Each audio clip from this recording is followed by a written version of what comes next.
Para sentar, irmãos. Amados, abramos a palavra do Senhor em Gálatas capítulo 5. Nós concluímos domingo passado a exposição do livro do profeta Malaquias, e nós não vamos retornar de imediato, pelo menos não hoje, né, nesse dia do Senhor, nem pela manhã, nem pela noite, as exposições sequenciadas que nós já temos ordinariamente, mas expondo algumas doutrinas ou textos de forma avulsa. Nós vamos meditar um pouco, expor esse texto para a Igreja do Senhor, Gálatas capítulo 5, nós vamos ler do versículo 13 ao 25, irmãos.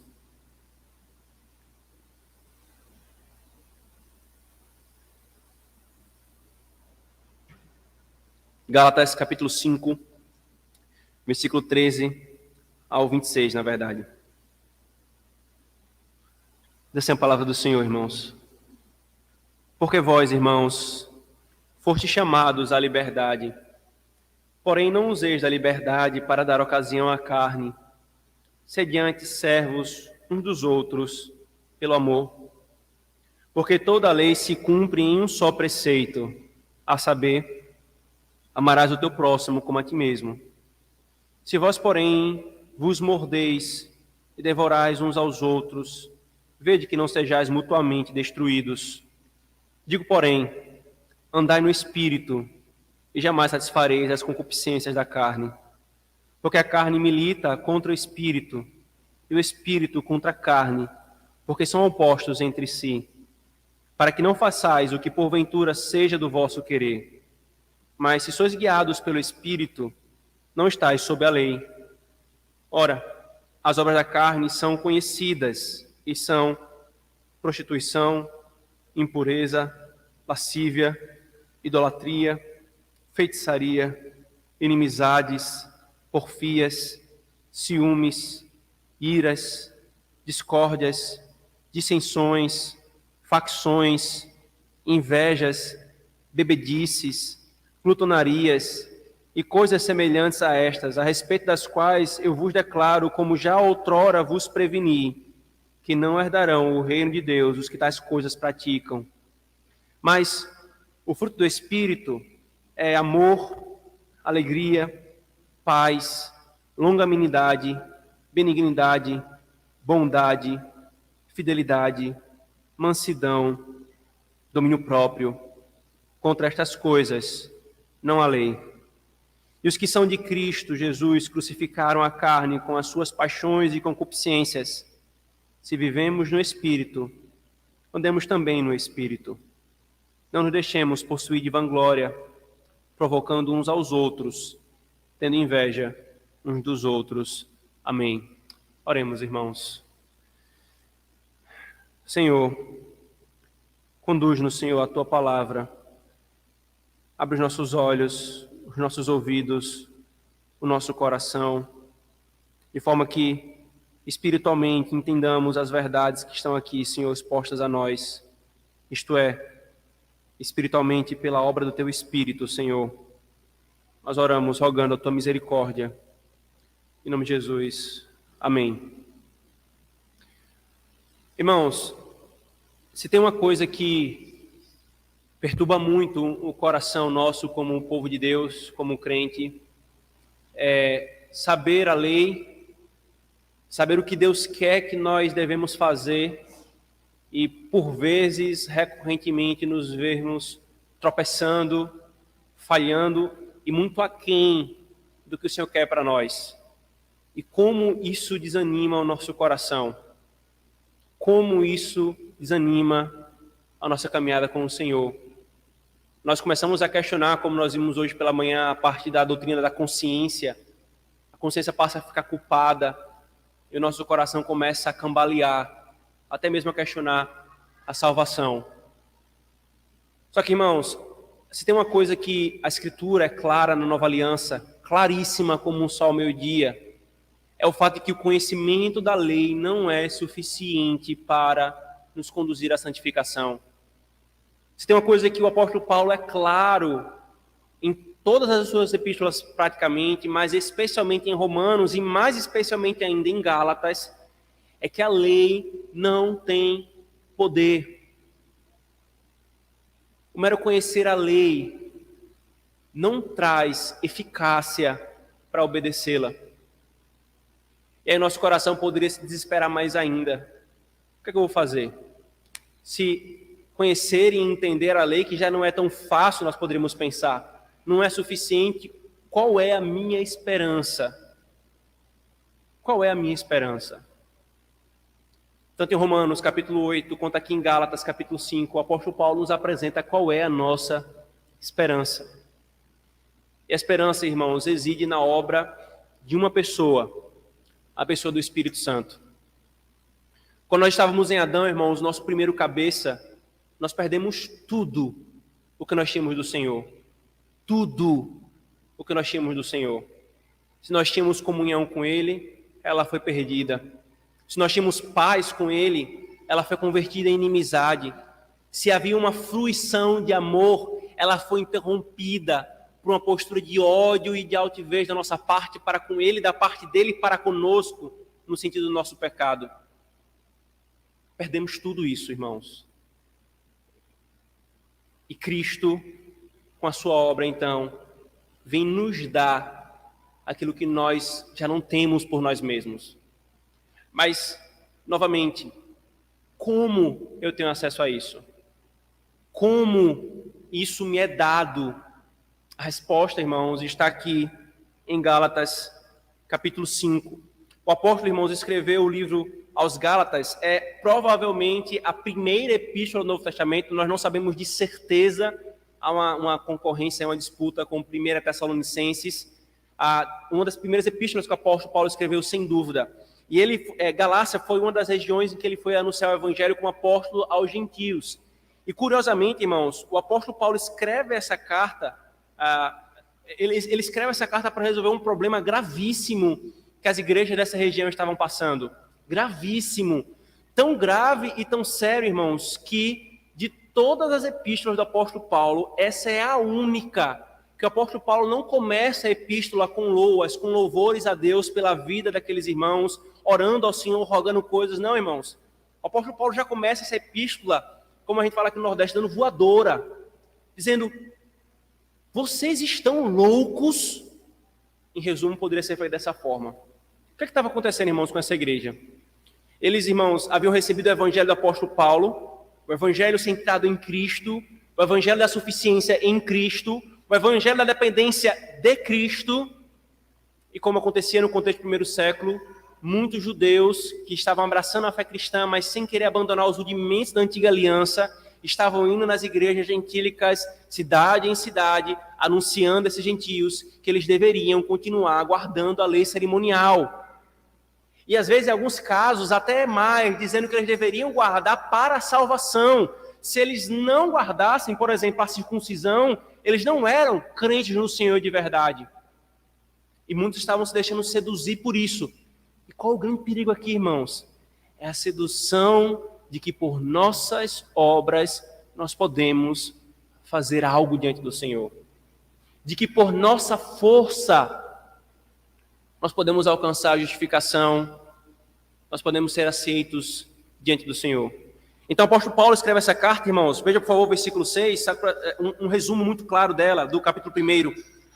Admira-me que estejais passando tão depressa daquele que vos chamou na graça de Cristo para outro evangelho. E que a palavra outro, irmãos, é a palavra de um outro distinto, né? No grego tem duas palavras para outro, né? A palavra que é outro, em termos de similitude, é outro similar, e outro no sentido de contrário. Então, por exemplo, heterossexual, né? É o sexo contrário, é o sexo oposto, né? Então, ele fala que um outro evangelho não tem nada a ver com isso que eu estou pregando. Vocês passaram da graça de Cristo para outro evangelho, o qual não é outro senão que há alguns que vos perturbam e querem perverter o evangelho de Cristo. Mas, ainda que nós, ou mesmo um anjo vindo do céu, vos pregue evangelho que vá além do que vos temos pregado, seja anátema. Assim como já dissemos, e agora repito, se alguém vos prega evangelho que vá além daquele que recebeste, que seja anátema. E esses versículos aqui, irmãos, resumem bem o que está acontecendo aqui em Gálatas. Aí Paulo continua no capítulo 1 até o final do capítulo 2, ele discorrendo acerca, defendendo o seu apostolado, e sempre é muito comum isso, né? O falso mestre ou quem quer perverter o ensino ataca a autoridade, nesse caso aqui, comumente atacava a autoridade do apóstolo Paulo, e ele apresenta sua autoridade como apóstolo com o evangelho que lhe foi entregue. E ele diz, esse evangelho não me foi passado por Pedro, não me foi passado por Tiago, não me foi passado por nenhum outro discípulo, o apóstolo do Senhor. Foi o próprio Senhor Jesus Cristo que me passou esse evangelho. É por isso que eu estou dizendo com toda a convicção, se vocês o abandonarem, vocês abandonam a Cristo. E então Paulo discorre com vários meandros acerca disso, até que ele chega no capítulo 3 e 4, e argumenta extensivamente dizendo, o propósito da lei cerimonial e até mesmo da moral não foi para que vocês por meio dela alcançassem a salvação, foi para conduzi-los a Cristo. Se vocês não entenderam isso, se os judeus que estão chegando no meio de vocês estão falando o contrário disso, eles não entenderam a revelação. Então ele cita o exemplo de Abraão, discorre acerca da relação da lei e das promessas, fala sobre, figurativamente, de Sara e Agar, até que ele chega no capítulo 5, irmãos. E aí, comumente, no nosso coração, rapidamente falamos sola fide, né? Como um lema da reforma, e aí nós rapidamente pensamos, é apenas pela fé que nós somos justificados pela fé somente. E aí nós pensamos que a nossa dependência do Senhor parou aí. Nós pensamos que nós precisamos depender apenas do Senhor na justificação pela fé, mas na santificação, isso aí eu tenho que fazer. Ou no máximo é 50% Deus, 50% a minha pessoa. E o apóstolo Paulo, aqui no capítulo 5, irmãos, vai mostrar duas coisas. Primeiro, uma correção. Não entendam mal o que eu estou falando. Vocês foram chamados para a liberdade. Ou seja, vocês não são escravos da lei. Vocês não estão mais num relacionamento com a lei como em um pacto de obras, para que por meio das suas obras você receba algum benefício. Não, vocês são livres. É nesse sentido que o apóstolo Paulo fala no início do capítulo 5 que nós somos livres. Aí ele fala, mas não me entenda mal. A liberdade que eu estou me referindo não é para vocês viverem como vocês quiserem. Não é uma liberdade antinomiana que despreza a obediência à lei. Não, é uma liberdade que traz uma nova obediência. E o que consiste essa nova obediência, irmãos? É o que o apóstolo Paulo vai falar aqui para nós, queridos. Se vocês perceberem, né, veja o versículo 13, porque vós, irmãos, fostes chamados à liberdade, porém não useis da liberdade para dar ocasião à carne.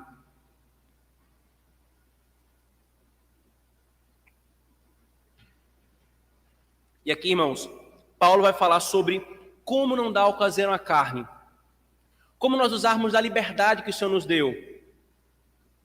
O mesmo Espírito que nos libertou, o apóstolo Paulo vai falar, é o Espírito que nos conduz na verdadeira liberdade, na nova obediência.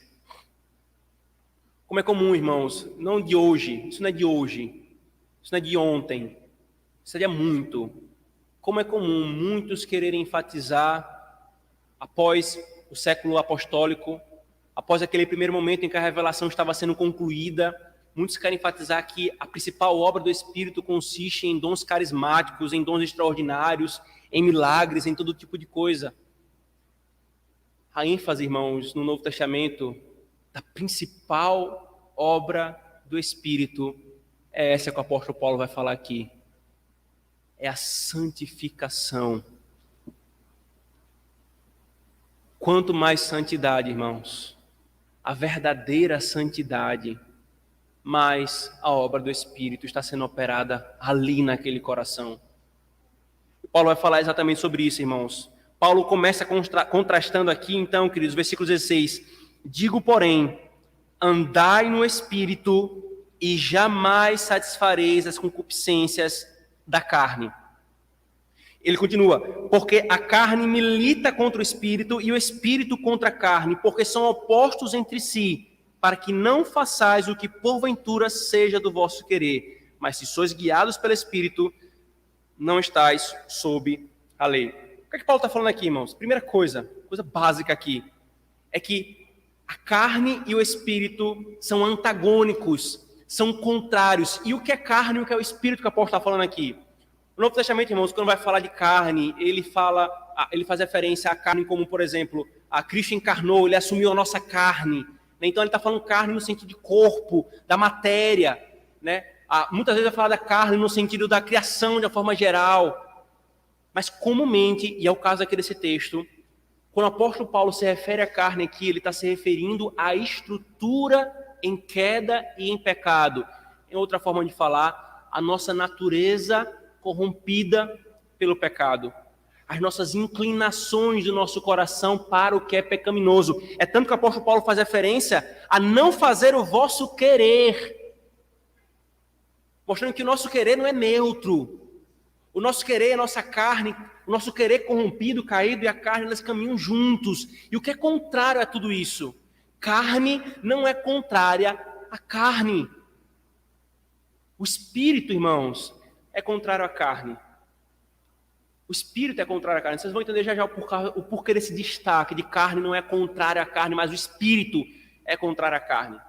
E o espírito aqui, então, irmãos, que o apóstolo Paulo está se referindo, é o Espírito Santo.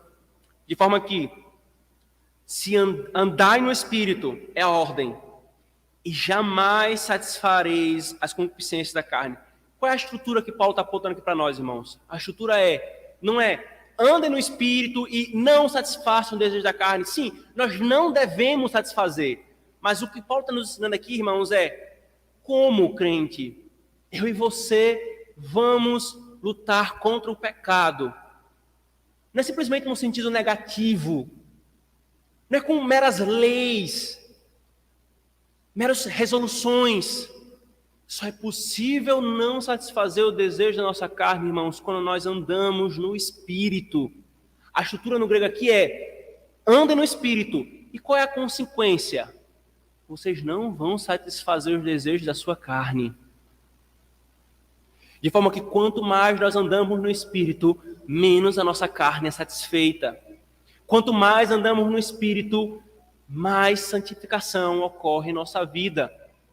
É uma relação, irmãos, de causa e efeito, por assim dizer.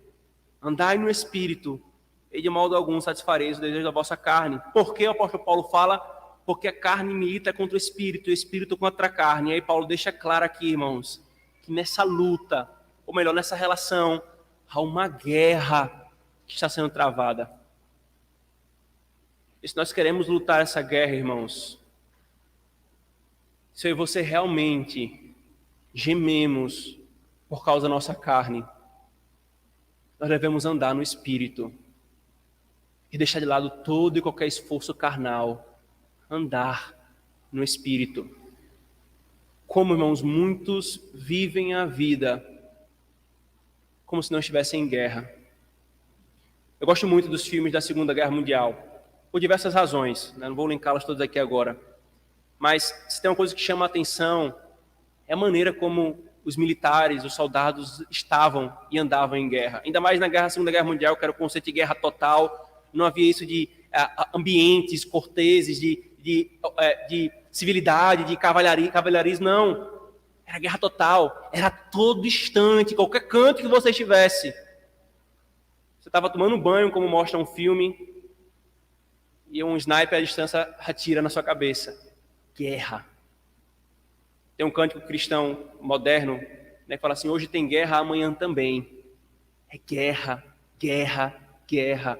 Enquanto nós não entendermos isso, irmãos, enquanto nós não entendermos isso, ou, entendendo isso, não lutarmos com as armas que o Senhor quer, nós fracassaremos. E como nós temos fracassado nisso, irmãos? Como nós temos fracassado nisso? Porque a carne milita contra o Espírito, e o Espírito contra a carne, eles são opostos entre si. E o que é andar na carne, irmãos? Né? Andar na carne, ou melhor, andar no Espírito.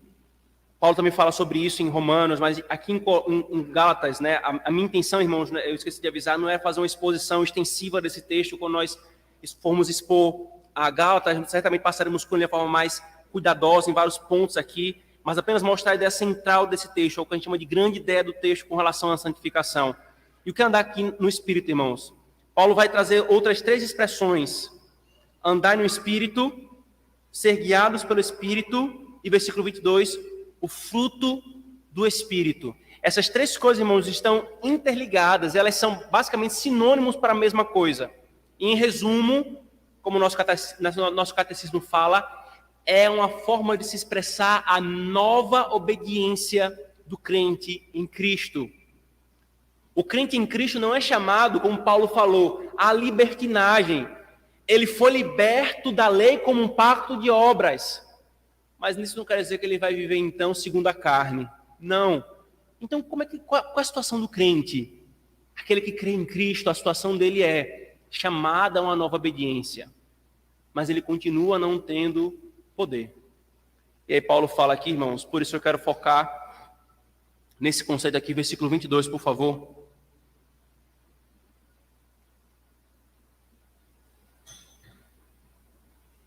Versículo 22.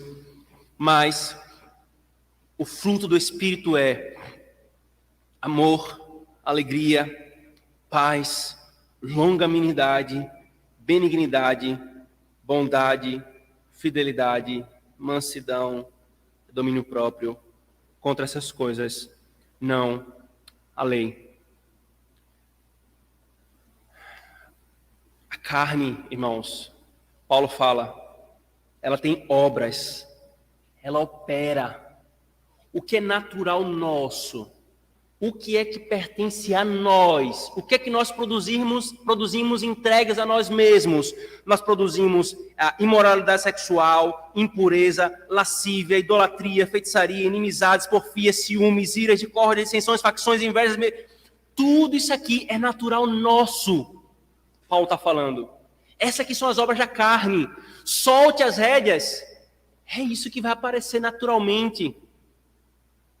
Deixe o fluxo fluir. E é essas obras que vão se manifestar. Ela está agindo. É o que nós fazemos, irmãos. Soltos a nós mesmos. Mas aí o apóstolo Paulo contrasta as obras da carne com o Espírito. Como melhor, o fruto do Espírito. O que Paulo está querendo mostrar aqui, irmãos? Essa semana, passeando com a família ali na Praia de Via Costeira, a gente voltando, e aí Natal já está ficando toda enfeitada, né, já. Aí você passa ali para Roberto Freire, e aí você vê nomes bem grandes no calçadão, né? Não sei, os irmãos que moram por lá já perceberam. Aí você começa assim, no início do calçadão, de trás para frente, amor, alegria, paz. E aquilo me chamou a atenção. Conforme eu fui andando, era quase que a mesma sequência do fruto do Espírito. Tinha prosperidade, esperança, fé. O mundo quer isso. O mundo deseja isso. Sabe por que deseja, irmãos? Sabe por que todo homem deseja? Porque nós somos criados para isso. Mas nós não temos mais isso. O que que as pessoas querem, irmãos, a falar todo esse tipo de coisa? Eu te desejo paz, eu te desejo muita alegria, eu te desejo muita felicidade. Tenha fé. Sem Cristo, sem o Espírito, está dizendo, eu não preciso da obra de Cristo. Eu não preciso do Espírito. Eu não entendo e não confesso e não concordo que eu perdi estas coisas. Eu posso produzir tais coisas por minha carne. Você vai numa livraria do shopping, tem mais exposto lá, é livro falando sobre felicidade. 10 passos para a felicidade, conquiste a sua felicidade, ame a si mesmo, disso depende da sua vida. Paz, todo tipo de aconselhamento para dizer assim, você consegue, você pode produzir, você é capaz. E todo tipo de aconselhamento que caminha nessa linha faz a mesma coisa. Despreza Cristo e o Espírito, dizendo ao homem, você é capaz. Mas o que é que Paulo está falando aqui, irmãos? Paulo está dizendo que estas coisas é fruto do Espírito. A carne produz, a carne opera por si mesma.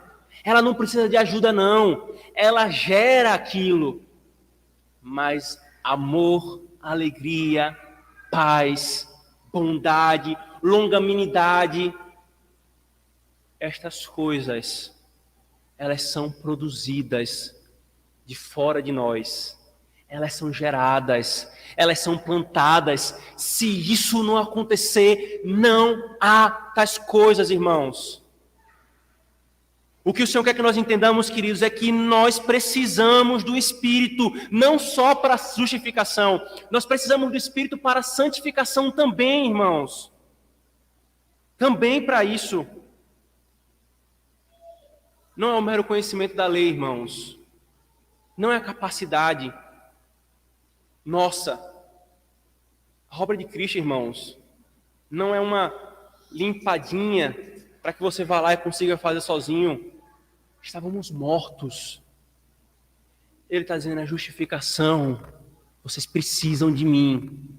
A santificação, vocês também precisam de mim. Por que eu falei para vocês no início? Carne é contrária ao espírito. Carne não é contrária à carne. Sabe por quê, irmãos? Porque alguns podem falar assim, pastor, mas amor, alegria, paz, etc. Tudo isso aqui eu consigo ver em alguns ímpios. Eu consigo encontrar alguns pais ou esposos que amam a sua esposa. Eu consigo ver pessoas que são alegres, que têm paz. Olha, por exemplo, o shintoísmo. Olha, por exemplo, o budismo. Não tem paz naquelas pessoas. Não tem paz nele. Como é que pode falar que não pode ser produzido pelo homem? Por causa de uma coisa, uma única coisa que faz toda a diferença, irmãos. É a distinção que a Escritura faz entre o que a carne produz e o que o Espírito produz. A carne, ela pode e se esforça em imitar aquilo que pode ser produzido pelo Espírito. Ora, irmãos, se até Satanás se transveste de anjo de luz. E sabe qual é o maior exemplo, irmãos? O maior exemplo de carnalidade é o moralismo. O ser bonzinho, o conseguir obedecer à lei, você lendo o Peregrino de Jambânia, né? Jambânia, ele é apontado por evangelista para ir para o monte, e ele tem que seguir um caminho até a porta estreita, da porta estreita até a casa do intérprete, e assim vai a sua caminhada, e no meio do caminho, depois de passar pelo pântano do desânimo, ele se encontra com o sábio segundo mundo. Jambânia, escrevendo um peregrino com o fardo do pecado nas costas, ele está assim, você está indo para onde? Eu estou indo para a cidade da luz, eu estou indo para a porta estreita, foi para ali que um homem me enviou. Que homem lhe enviou? Evangelista. Tolo, você caiu na conversa de evangelista. Olha, é um caminho muito árduo, vejo que você já passou pelo pântano do desânimo, você vai enfrentar muitas coisas difíceis, árduas. Para que seguir esse caminho? Tem um caminho mais fácil. Ali naquele monte inclinado, mora um senhor chamado legalidade, cujo filho é civilidade. Eles vão ensinar você a tirar o seu fardo. O que Jambânia está querendo nos ensinar acerca dessa questão do evangelho, irmãos? Ilustrando para nós, é que a carne, ela vai militar contra o espírito. Não importa o que seja necessário ela fazer. Se for necessário imitar uma falsa moral, ela vai fazer. E quantos não estão indo para o inferno a passos largos por causa de um moralismo? Pensam que conseguem ter aquilo que o Senhor fala, que só pode ser produzido pelo Espírito, por meio das obras da carne melhoradas. Não, irmão. O que o apóstolo Paulo está nos mostrando aqui, irmãos, é que nós devemos nos voltar para o Senhor em dependência. Isso é gerado em nós, é produzido. Por que, irmãos, o Espírito aqui? Porque o Pai envia o Filho para operar a obra. O Filho opera a obra. Ele conquista tudo o que deveria ser nosso. O que é que nós deveríamos? Lembra que eu falei no início? Nós tínhamos amor diante do Senhor, uma alegria verdadeira, uma paz, impaciência, irmãos. Falta de bondade e infidelidade não era coisa que fazia parte da nossa natureza, da nossa constituição. Isso vem em razão da queda. E aí o Filho conquista para nós. O Filho é aquele que recebeu e foi ungido com o Espírito sem medida e manifestou todo esse fruto do Espírito na sua caminhada. Viveu perfeitamente. Mas ele foi assunto aos céus. E como é que nós temos isso agora? Como, crente? Que nas nossas lutas, nas nossas fraquezas, nós tivemos acesso a isso. Aí ele nos fala, eu enviarei o meu Espírito. Eu fiz, eu comprei, eu conquistei. Meu Espírito aplica, meu Espírito derrama, meu Espírito opera, meu Espírito dá. E o que Paulo está falando aqui diante dos nossos olhos é isso, irmãos. O Espírito opera no seu povo aquilo que o seu povo não pode operar. O que é que isso deve, irmãos, gerar em nós? Dependência. Dependência, irmãos. Humildade. Quando o Senhor nos mostra que apenas pelo Espírito que nós temos estas coisas, é que, constatando que nós não a temos, e novamente, irmãos, é no singular aqui, é o fruto do Espírito, uma ilustração que há muito tempo eu ouvi, muito útil aqui, né? É como que Paulo estivesse falando aqui de um gomo, ou de uma laranja, que tem vários gomos que você pode dividir. Então, não é os frutos do Espírito em que você pode ter uma coisa e não pode ter a outra, é o fruto do Espírito. Ele é um conjunto completo. Ele é a obra do Senhor em nós. Só que, irmãos, quantos de nós pode olhar para isso e dizer assim, eu vejo esse fruto em mim continuamente. Eu vejo meu coração pulsando de amor, com constância e diligência. Eu consigo viver a alegria do Espírito, mesmo diante das adversidades da vida. Minha consciência continua em paz, mesmo quando o meu pecado me acusa, porque eu sei que eu tenho paz com Deus. Quantos de nós, irmãos, podem falar da paciência constante em nosso coração, de uma bondade, de uma mansidão, de um domínio próprio? Sabe o que o Senhor quer para nós, irmãos? Ele quer que nós sejamos cada vez mais dependentes em oração. Nós não temos isto e deveríamos clamar diariamente pelo fruto do Espírito. Porque nós não podemos produzir, irmãos. Nós não podemos produzi-los em nós. Aqui, irmãos, está tudo o que nós precisamos, como eu falei. Perdemos o amor, recebemos dele no Espírito. Perdemos a alegria, não simplesmente uma alegria carnal, frívola, que é hoje, não é amanhã, mas a alegria sempre eterna, nós temos no Espírito. A paz, não a paz fingida, construída, mas a paz que excede todo entendimento, longanimidade, benignidade, bondade, fidelidade, tudo o que nós precisamos, irmãos, está aqui e nos é comunicado pelo Espírito. Crente, você tem caminhado pensando que você pode gerar estas coisas no seu coração? Nós temos pressuposto, irmãos, a força da nossa carne para nós gerarmos esse fruto em nós? Ou nós temos reconhecido que o que vem de nós, se nós formos entregues a nós mesmos, é obra da carne? Que nós nos levantemos, irmãos, após receber a instrução do Senhor, na dependência do Espírito de Cristo. Choremos, irmãos, pelos nossos pecados, que são muitos. Choremos por nossas impaciências, por nossa falta de mansidão, por nossa falta de domínio próprio. Choremos, irmãos, mas não paremos aí, querendo levantar determinado, agora eu consigo. Não. Derramemos a nossa alma diante do Espírito, dizendo, Senhor, dá-me aquilo que Cristo conquistou para mim. E se você não tem Cristo, e tem tentado produzir essas coisas por sua própria força, saiba que o que você está produzindo não é o fruto do Espírito, é carne. É carne refinada, mas é carne que se desvanece, que não prevalece. Alguns vão fazer isso porque conseguem perceber o quão vantajoso e lucrativo é ser civilizado.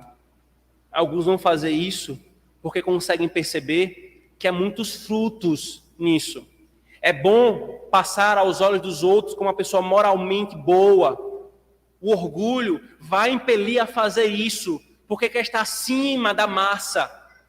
Tantas razões carnais, irmãos, para se ter esses frutos. Não do espírito, da carne.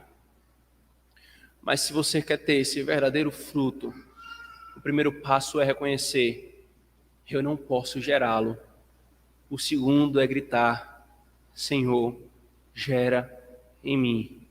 Sem ti, eu nada posso fazer. Que o Senhor nos conduza, irmãos, na santificação. Tenha misericórdia de nós, do seu povo, e nos nossos joelhos trôpegos e vacilantes, nós sejamos fortalecidos pelo Espírito. Oremos, irmãos.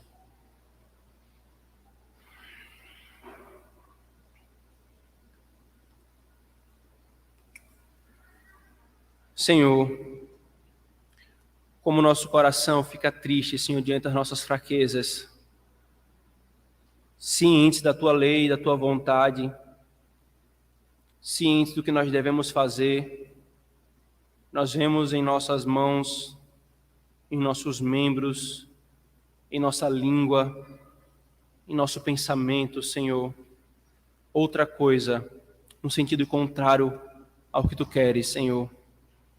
E como isso nos desanima, como isso nos entristece, como isso machuca aqueles que estão ao nosso redor. Nos perdoa, Senhor. Muito obrigado e graças ao Senhor por Cristo Jesus, e graças ao Senhor e a Cristo pelo Espírito que vem até nós e nos tira dessa situação terrível, Senhor. Como nós desejamos ver o fruto do Espírito em nós, Senhor. Se nós somos alcançados por Ti, Senhor, dar-nos Ele, Senhor.